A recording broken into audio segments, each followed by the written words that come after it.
Alrighty guys, welcome to yet another episode of my Let's Play of the full version of the Crew. And in this episode I'm going to be doing a tuning spec for the Dirt Spec Mustang. And this is the car that I had back in the first beta that I tried out in the Crew. And I'm going to make it look very, very similar to that of back in the day in the beta. That's what I'm going to do, essentially. That is after I customize it fully. And so yeah, overall, oh dang, I believe I've already found the bumper that I used for the beta. Yeah, I was a little crazy. Actually, like, the Dirt Spec one has more realistic headlights. Like that, see, those are the GT 500. The older GT 500 headlights. They have the little orange bezels. I mean, on the other cars, the Street Spec and the Perf Spec, they don't have those little orange highlights in the turn indicators, which is kind of annoying. But whatever, what can you do? Gonna use that one, because that looks cool, has a little lip on the bottom. Or not. What am I gonna use? I don't know. Not that. Most likely not that. I don't really want that. It looks kind of weird. But then again, that was my styling choices could have been a little bit different back in the day, back when I made this car. So yeah, I don't really, like I said, I don't also look over my videos usually when I narrate them. I'm not. Wait, do I do that? I think I do that actually. Yep, I do that. I do use that one. Do that. Do that. What? What? Is that English even? No. Oh my god, look at those bumpers. Yep, we're gonna put the little DeLorean stuff on the back. The DeLorean things on the back, that's awesome. Nope, gonna keep the carbon fiber because it flows with the little wheel arches on the side. Of course, I was kind of discussing with High Train. He was saying, oh, those wheel arches aren't exactly realistic, but I don't really care. I could kind of agree with him, but it looks cool. It looks pretty cool. So yeah, gonna put that wing on there, and actually, kind of the styling of that wing actually reminds me of the Mustang GTR concept. I don't know, just the way it's attached. And oh my god, that looks awesome. I didn't actually have to look over to see what kind of customization options I did in the beta for this car, because I roughly remember what it looked like. Of course, level 50 parts upgrades on this thing, because this was my beta car after all. I want to relive this car again with maxed out parts to see if I remember this thing. Remember how this thing handles. Max it out. In fact, I actually did get some new parts for this for the Dirt Spec. I have pretty much all acceleration and top speed bonus parts now.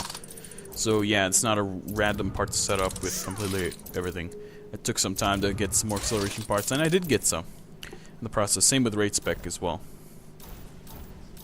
And the indecision was getting to me. I didn't know which one to pick, but I picked something. Dang, this thing's awesome. Of course, we're gonna do a little bit of customization to this thing. By the way, I like how we're in an airplane hangar. I keep forgetting that kind of. I overlook it. This thing is awesome. Very much reminiscent of back in the day. They didn't really change the handling physics of the Dirt Spec cars all that much from the original beta. And of course, now we're doing a little bit of customization, like I said. Gonna change to the red that I had during the beta. This is pretty similar to the red that I had. Pretty much identical. Do I have any other reds? I want a bright red on it. No, that red doesn't really suit her. There we go. Stickers. Of course, I'm gonna have to do this. You might judge my decisions here, but I am going to do this. I'm going to put the beta stickers on this thing, because this is my beta car after all. This is the Dirt Spec car that I had during the beta, so I kind of have to do it. Where are the beta stickers? The beta stickers are to the far right, I believe. Those stripes look cool, but in a sense I don't think it goes with the red. That's a beta sticker. That beta sticker looks pretty darn cool on this thing. Look at that. Just the way it is. Yep. And the interior, don't really have to modify anything because it's already got something on it. And yeah, it's done. Finally have it ready. Oh, of course, rims. I keep forgetting about the rims most of the time, but this time I remembered. There we go. And it's done. It's complete. And there we are. Now we're doing a little bit of trailblazing. We're actually going to drive up to the Mexican border with this thing. And of course doing a little drifting. because that's what these dirt spec cars are kind of meant for. Kind of lost a little control, but whatever. In a sense, what do you guys think about the dirt spec cars in this game? Because whenever you go kind of off the dirt paths, then it loses a lot of speed. It's top speed. Dirt spec cars at most have a top speed of 100 miles per hour in the dirt, but the race spec cars don't get affected at all by the dirt. But in a sense, I think that the dirt spec cars should be the fastest cars in terms of going in the dirt and on the sand and so forth. But now that I think about it, dirt trails, in a sense, it's kind of a shortened name for the dirt trails. What they're good at, they're only good for really staying on the dirt trails and going fast. Of course, yeah, these are actually the best cars for jumps. The cars that can go trailblazing. They're very, very good in terms of jumps. The raid cars, they're slow and they're heavy. The physics on them are different from that because they have the weird gravity style physics, as High Train likes to call them. Basically, what we mean by that is, and I actually just spun out here. Basically, what he means by that is the fact that the cars are heavy. The gravity just pulls them down to the road, and basically, the dirt cars have the problem of wanting to go airborne all the time and having long air times. The raid cars just don't really want long air time all that often. So basically, you just go in the air and you almost immediately fall down to the ground to keep yourself under control. Because in a sense, before the raid cars were actually really, really difficult to handle. They would, you go over bumps and then they'll start easily losing control. But now they're not as bad, especially if you're using sport or hardcore steering.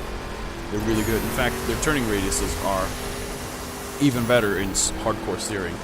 There's literally no limit to the turning radius. In fact, they oversteer a lot. Then again, the race cars are actually all rear-wheel drive, except maybe a couple of them are all-wheel drive, but not pretty much every single one of them is rear-wheel drive, which is kind of good because it doesn't really make them. It makes them grippier. Surprisingly, it makes them a lot grippier. Whee! Ow. Oh my god! Went completely sideways on that. Well, not sideways. Completely horizontal. Interesting. And now we're actually approaching onto the Mexican border. One of the Mexican border entrances. But like I said, the Mexican border is Mexico is not going to happen most likely because we're already getting our DLC expansion pack, the Wild Run expansion pack, which is awesome. I mean, nobody really expected the fact that we were getting. Oh wait, is this the Mexican border entrance?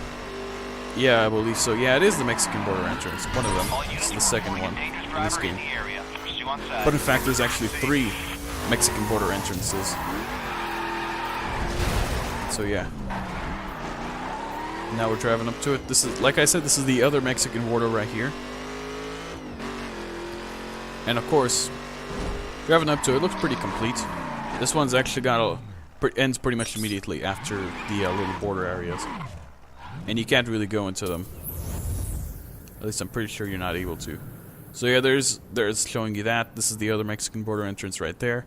And the first one, there's actually supposed to be one somewhere in the middle. Somewhere I'd say about here. But yeah, there's only 2 entrances, and then there's the other entrance right here. And so yeah, I guess that's it for this episode. Hope you guys enjoy. Give the video a like and stuff, and I'll see you in the next one. Goodbye. Eyes in the sky, gazing far into the night. I raise my hand to the fire, but it's no use, 'cause you can't stop it from shining through. It's true, baby, let the light shine through.